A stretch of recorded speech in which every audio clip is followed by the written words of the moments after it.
to introduce the Commanding General of Fort Bliss, Texas, Major General Brownberg. Sir?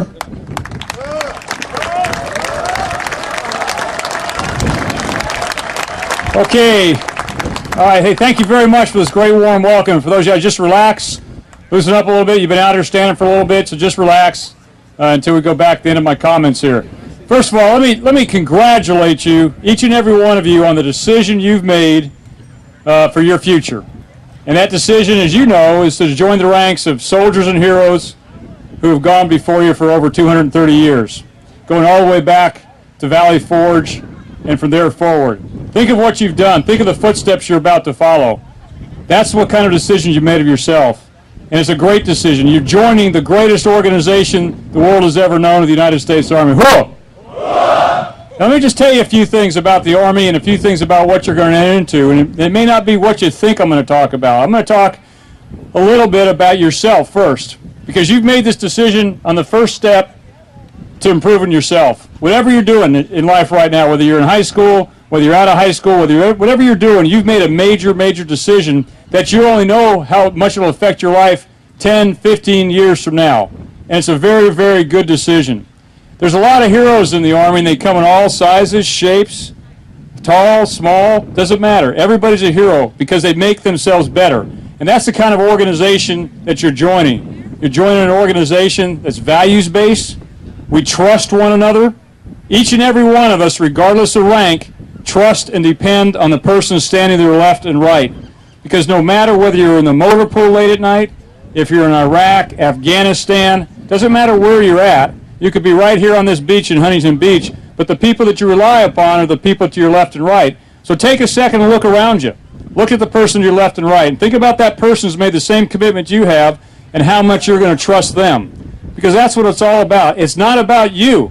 You made a decision for yourself, but it's really about taking care of other people. As we've heard some other people say today, it's doing something bigger than yourself. It's about defending the country, yes, but it's doing something for defending many, many people throughout the world and doing something far better, far, far better than looking at yourself. However, when you join the Army, there are so many opportunities for you that you have only begun to understand and maybe don't even fully understand until you get out of the Army. I don't care what your personal desires are.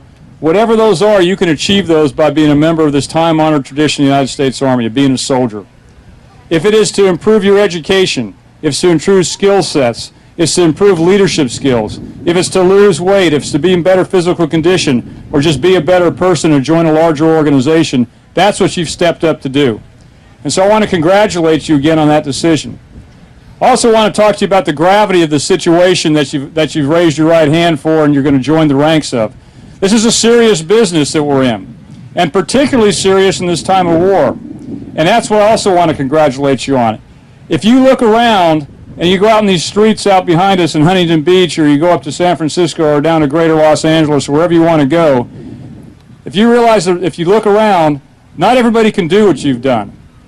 You know, in America today, not everybody can join the Army. They don't qualify. You're already exceptional by just the fact that you qualify to join the United States Army. And you got to think about that. You should hold your head a little bit higher, be a little bit prouder, because you are already above many of the people in the population of the United States of America, because you can join the United States Army. So just think about that for a second. You're already exemplary, and you're going to continue to be exemplary.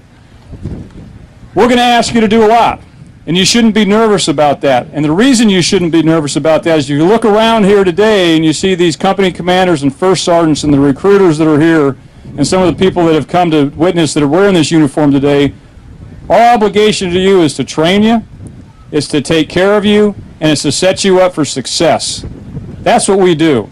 Everybody has this vision about people yelling and screaming and running around at everybody, and that's not necessarily what it is, so just relax.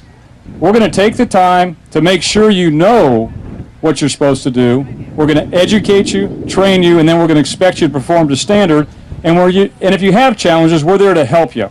Everybody should be a success from the time they enter the Army, because you are, as I've said already, a small part of the United States population that has standed up and been counted for already, and now we're going to move you forward and make you even better. And that's what our commitment is to you. Again, it doesn't have anything to do about rank. It has to do with about taking care of one another and having a time-honored tradition based upon values of moving forward as individuals, as an army, and as a nation, but taking care of one another and taking care of other people. So just relax if you have any concerns about your first experience in the Army once you join. It'll be fine. It'll be hard, it'll be challenging, it'll be demanding, but most of all, it's going to be rewarding, and it's something that will shape your life for the future. So again, I want to congratulate you, each and every one of you, for what you have done already and what you're about to do. There's many, many heroes in this world, and I have hundreds and hundreds of heroes. I've been in the Army for a little while. In most cases, probably longer than all of you out in the formation have been alive. And I've seen a lot of people come and go. I've seen soldiers as long as 30 years ago, and every one of them are heroes to me because they've done the right thing when called upon. It didn't matter what they were called upon to do. They've always done the right thing. I've seen people come in without a high school diploma when the Army took people without high school diplomas and now have 2 master's degrees. They've done all that in the Army. I've seen people like Sergeant Donald Walters in Iraq over 9 years ago give up his seat in a vehicle to a younger soldier so he could defend that soldier as they got out of an ambush, in which unfortunately he lost his life but was also awarded for valor with a Silver Star. Sergeant Walters was a cook, and he did that for his fellow soldier. So I've seen people come all the way across the spectrum in the Army, but every one of you is up to that task, and we know you are. We appreciate what you've done, and we're just honored that you're joining the ranks of the United States Army. I'm honored to be here today with you, and I'm honored to spend the time out here with you making a better day for the United States of America, but also making a better day for each one of you individually, and most of all, improving the ranks of our soldiers. I want to close with just one other comment. I want to thank just the supporters of the city here for what you've done by supporting this group of great young Americans as we continue to make America stronger, making our Army strong, because there's nothing like Army strong. But I also want to thank your parents. Some of them may be here today, some may not be. But I want to thank parents for entrusting the care of your children to us, and something we take very serious. When you entrust your children to our care, we understand that. It's your most precious resource. It is also our most precious resource. In closing, the one thing you hear all the time about the Army in the papers is you hear about weapon systems and tanks and airplanes and helicopters and artillery pieces. But I will guarantee you that every soldier and every leader in the Army knows the most important piece of the Army is people. The Army is a human endeavor, and you have now entered that human endeavor with us. It's all about people. The tanks don't run, vehicles don't run, missions don't get accomplished without people. And thank you very much again for joining our ranks and becoming United States Army soldiers. Ho! Ho! All right.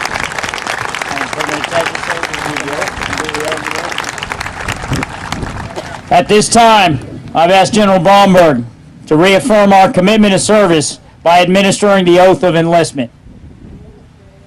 Battalion! Attend! Okay, raise your right hand and repeat after me. I state your full name. Do solemnly swear or affirm that I will support and defend the Constitution of the United States against all enemies, foreign and domestic, that I will bear true faith and allegiance to the same, and that I will obey the orders of the President of the United States and the orders of the officers appointed over me according to regulations in the Uniform Code of Military Justice. So help me God. Congratulations. Oh.